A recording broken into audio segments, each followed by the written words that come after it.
Hey everyone, welcome back to my channel. And today's video I'm going to be talking about pothos, which is also known as devil's ivy or money plant, but its botanical name is EPIPREMUM aureum. You can find so many varieties, variegated and non-variegated, in garden centers or nurseries, and they are known for their heart-shaped leaves that come in a range of colors and patterns, and they can be a great addition to any indoor space. It can be grown as a trailing vine or a climbing plant and can thrive in low light conditions, and it's a great choice for indoor. It could be a good one for the offices as well. And I would say that pothos, they are really excellent air purifiers, helping to remove toxins and pollutants from the air. So let's begin the care tips of pothos. So for the light requirements, I would say pothos is a versatile plant that can tolerate a range of light conditions, but it generally prefers bright indirect light. Direct sunlight can scorch the leaves, so it is best to keep pothos in a location where it will receive bright indirect light for several hours a day. However, they can also tolerate morning sunlight for 1 or 2 hours, but not more than that.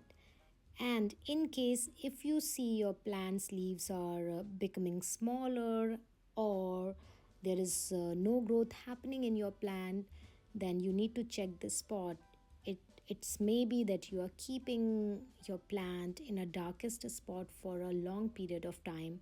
So if growth is not happening, then check the spot, bring your plant back into the brightest spot, and you would see that your plant will start to grow more vines.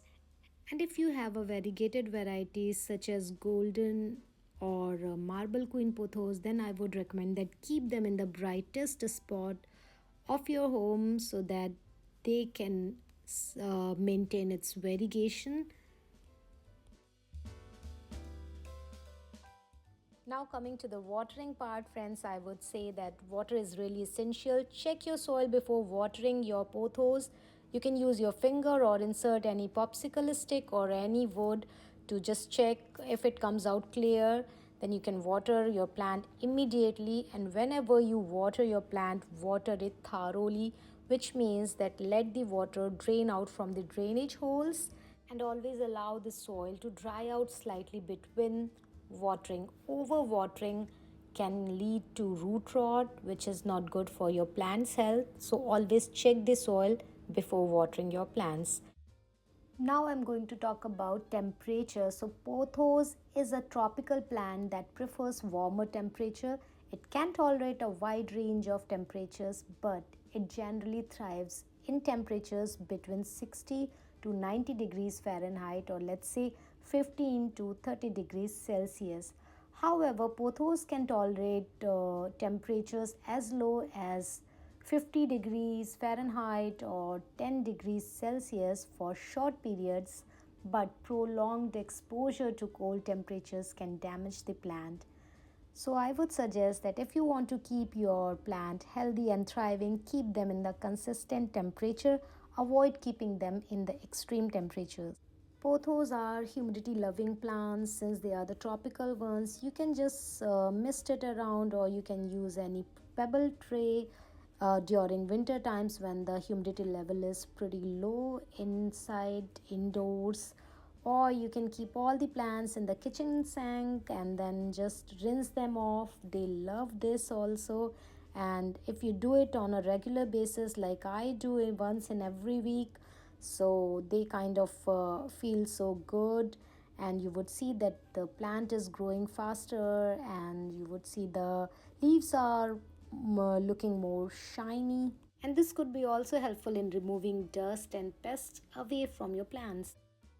And now let's talk about potting mix. So the good news is that pothos plant can grow well in variety of soil types as long as the soil is well draining and holds some moisture.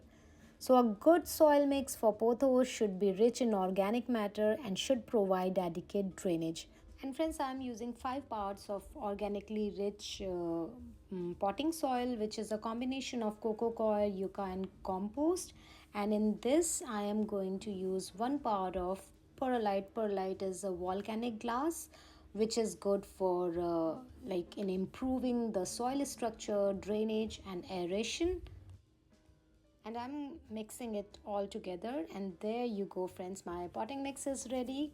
Pruning and repotting are important steps in caring for your pothos plants. If you see any yellowing leaf, it could be because of overwatering or underwatering conditions. You can prune them back and you can pinch them back by cutting back to the stem to just above the leaf node. It would encourage plant to produce new growth, and if you just pinch them back the tips of the stem, it would again encourage the branching. And repotting is also important friends. If you notice roots coming out from the drainage holes, then probably it means that your plant is extremely root bound. It's time to repot it, get a good potting mix and probably a size bigger container than the previous one, and just repot it. So for fertilizing your plants, I would say that they are not really heavy feeders, but yes, I do fertilize my plants with organic liquid fertilizer during spring and summer. And you can make new plants or propagate new plants through stem cuttings. I'm going to share the link in the description box for propagating pothos. And friends, that was all about Pothos care tips. It's a really low maintenance and beautiful foliage plant which can bring a lot of green space in your home. So if you really like this video, give a thumbs up, subscribe to my channel, and if you have any questions or you really like this video, give a comment in the comment section. And I'll see you in the next video. We'll be talking about some other plant. Till then, stay happy and happy planting.